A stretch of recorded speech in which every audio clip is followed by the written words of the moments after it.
அனைவருக்கும் அன்பு வணக்கம். நான் உங்கள் Karthik. Welcome to mind soldier YouTube channel. நம்ம யூடியூப் சேனல்ல மனதை பயன்படுத்தி நம்முடைய இலக்குகளை துல்லியமாகவும் விரைவாகவும் எப்படி அடைவதுன்னு பார்த்துட்டு இருக்கோம். அந்த வகையில் இன்னைக்கு நம்ம பார்க்க போறது, நீங்கள் விரும்பும் நபர் உங்களை தேடி தேடி வந்து பேச இந்த குறிப்பிட்ட நம்பரை இப்படி எழுதுங்கள். இந்த வீடியோக்குள்ள போறதுக்கு முன்னாடி நம்ம சேனலை இப்பதான் நீங்க ஃபர்ஸ்ட் டைம் பாக்குறீங்கன்னா மறக்காம சப்ஸ்கிரைப் பண்ணிக்கோங்க. பக்கத்துல இருக்க பெல் ஐகானையும் பிரஸ் பண்ணிக்கோங்க. அப்பதான் அப்லோட் பண்ற எல்லா பயனுள்ள தகவல்களும் உடனடியா உங்களுக்கு நோட்டிபிகேஷன்ல வரும். இப்போ நம்ம பார்க்க போறது முழுமையான ஒரு லா ஆஃப் அட்ராக்ஷன் மெத்தட். யாரெல்லாம் இதை பயன்படுத்தலாம்னு பார்த்தீங்கன்னா, கணவன் மனைவி மற்றும் காதலர்கள் இந்த ரெண்டு கேட்டகரியில இருக்கிறவங்க மட்டும் தான் இந்த மெத்தடை பயன்படுத்தணும். பிரிந்து வாழும் கணவன் மனைவியாக இருந்தாலும் சரி, அல்லது லவ் பிரேக்கப்ல இருக்கிறவங்க, ஒன் சைட் லவ்ல இருக்கிறவங்கன்னு இந்த மூணு கேட்டகரியில இருக்கிறவங்களும் இதை தாராளமாக பயன்படுத்தலாம். நோட் பண்ண வேண்டிய முக்கியமான விஷயம், ஒன் சைட் லவ்ல இருக்கிறவங்களாக இருந்தீங்கன்னா அந்த குறிப்பிட்ட நபருக்கும் உங்களுக்கும் இடையே அறிமுகம் இருந்திருக்கணும். யாருன்னே தெரியாத நபர்களுக்கு இதை நீங்க பயன்படுத்த முடியாது.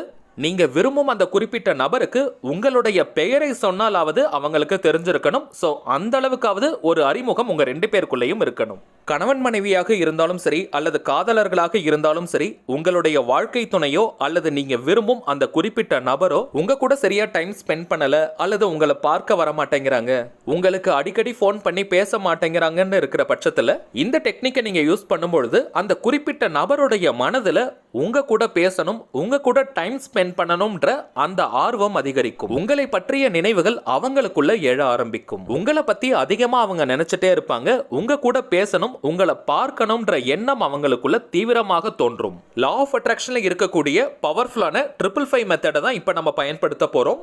பொதுவாகவே இந்த 555 மெத்தட் காதலர்கள் மற்றும் கணவன் மனைவிக்கான ஒரு பிரத்யேகமான மெத்தட்னு சொல்லலாம். இதற்கான காரணம், 555ன்ற நம்பரை நீங்க ஆட் பண்ணீங்கன்னா கடைசியா உங்களுக்கு கிடைக்கக்கூடிய சிங்கிள் டிஜிட் நம்பர் 6.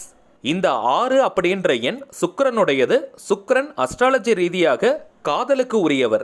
இப்ப நம்ம பார்க்க போகும் இந்த மெத்தடுக்குள்ள நம்ம பயன்படுத்த போற நம்பரும் பாத்தீங்கன்னா 555. நிறைய பேருக்கு இந்த 555 மெத்தடை எப்படி பயன்படுத்தணும்னு தெரிஞ்சிருக்கும். தெரியாதவங்களுக்கு நான் சிம்பிளா சொல்றேன். இப்ப நம்ம பார்க்க போகும் நம்பரை ஒரு நாளைக்கு நீங்க 55 முறை எழுதணும். இதே மாதிரி 5 நாட்களுக்கு எழுதணும். எந்த கிழமை வேணாலும் நீங்க ஸ்டார்ட் பண்ணலாம், எந்த நேரத்துல வேணாலும் நீங்க எழுதலாம்.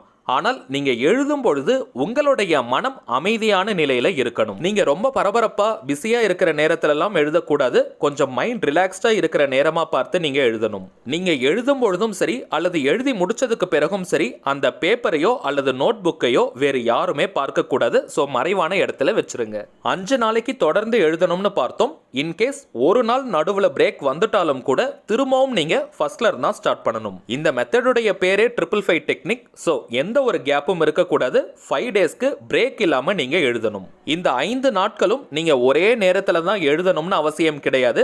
எப்போ உங்களுக்கு டைம் கிடைக்குமோ அந்த நேரத்துல எழுதலாம். ஆனால் இந்த 55 முறையை நீங்க ஒரே ஸ்டெச்ல எழுதணும். அதை நீங்க பிரேக் பண்ணி எழுதக்கூடாது. ஒரு நாளைக்கு 55 டைம்ஸ்னு 5 டேஸ்க்கு கண்டினியூஸா எழுதணும். எந்த ஒரு பிரேக்கும் இருக்கக்கூடாது. ரொம்பவுமே சிம்பிளான ஒரு நம்பர். நீங்க ரொம்ப வேகமா எழுதாதீங்க. கொஞ்சம் பொறுமையா நிறுத்தி நிதானமாக நீங்க எழுதணும்.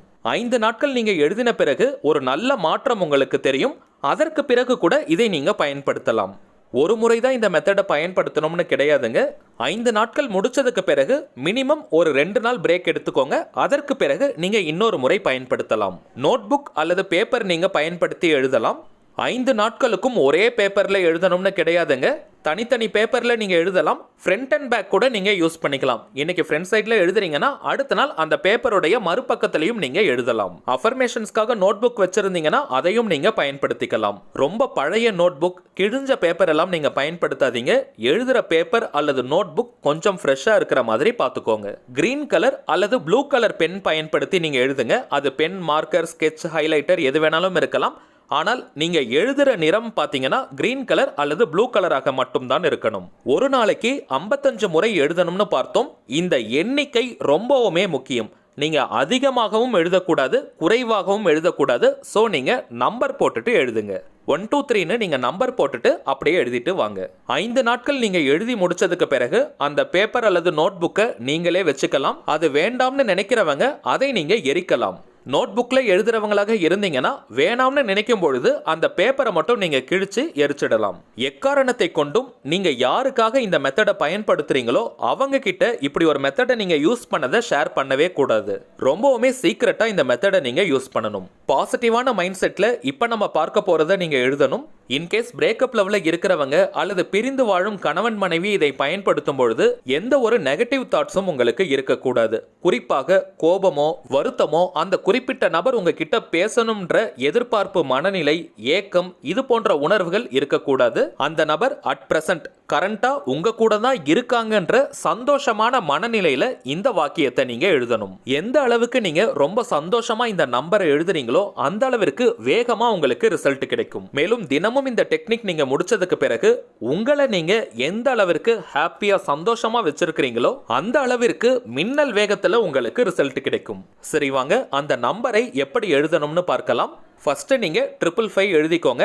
அந்த நம்பரை எழுதினதுக்கு பிறகு உங்களுடைய பெயரை நீங்க ஃபர்ஸ்ட் எழுதணும். உங்க நேம் எழுதி முடிச்சதுக்கு பிறகு கூட்டல் குறியீடு அந்த பிளஸ் சிம்பிளை நீங்க போடணும். அதற்கு பிறகு நீங்க விரும்பும் அந்த குறிப்பிட்ட நபருடைய பெயரை நீங்க எழுதணும். அவங்களுடைய பெயருக்கு பிறகு நீங்க திரும்பவும் 555 எழுதி முடிக்கணும். பெயர் பயன்படுத்துறதுல நிறைய பேருக்கு கன்ஃபியூஷன்ஸ் இருக்கு. நீங்க விரும்பும் அந்த குறிப்பிட்ட நபரை எந்த நேம்ல கூப்பிடுவீங்களோ அதை நீங்க பயன்படுத்திக்கலாம். ஷார்ட் நேம், பெட் நேம் எதுவாக இருந்தாலும் அதை நீங்க யூஸ் பண்ணிக்கலாம். இன்கேஸ் நேம் பயன்படுத்தாதவங்களா இருந்தீங்கன்னா அந்த குறிப்பிட்ட நபரை அதிகபட்சமாக என்ன நேம்ல கூப்பிடுவாங்களோ அந்த பெயரை நீங்க பயன்படுத்துங்க. திரும்பவும் சொல்றேங்க, 555 எழுதினதுக்கு பிறகு உங்களுடைய பெயரை நீங்க ஃபர்ஸ்ட் எழுதணும். பிளஸ் சிம்பிள் போடணும். அதற்கு பிறகு நீங்க விரும்பும் நபருடைய பெயரை எழுதிட்டு பக்கத்துல 555 போட்டு முடிக்கணும். இதே மாதிரி ஒரு நாளைக்கு 55 முறைன்னு 5 நாட்களுக்கு தொடர்ந்து நீங்க எழுதணும். ஆல்ரெடி நீங்க 2 அல்லது 2ற்கும் மேற்பட்ட லா ஆஃப் அட்ராக்ஷன் மெத்தட் அல்லது தாந்திரிக முறைகளை பயன்படுத்திட்டு இருக்கீங்கன்னா இதையும் சேர்க்க வேண்டாம். எந்த ஒரு லா ஆஃப் அட்ராக்ஷன் மெத்தடையும் நீங்க கரண்டா யூஸ் பண்ணல அல்லது ஒரே ஒரு மெத்தட் மட்டும் யூஸ் பண்ணிட்டு இருக்கீங்கன்னா இதை நீங்க தாராளமாக பயன்படுத்தலாம்.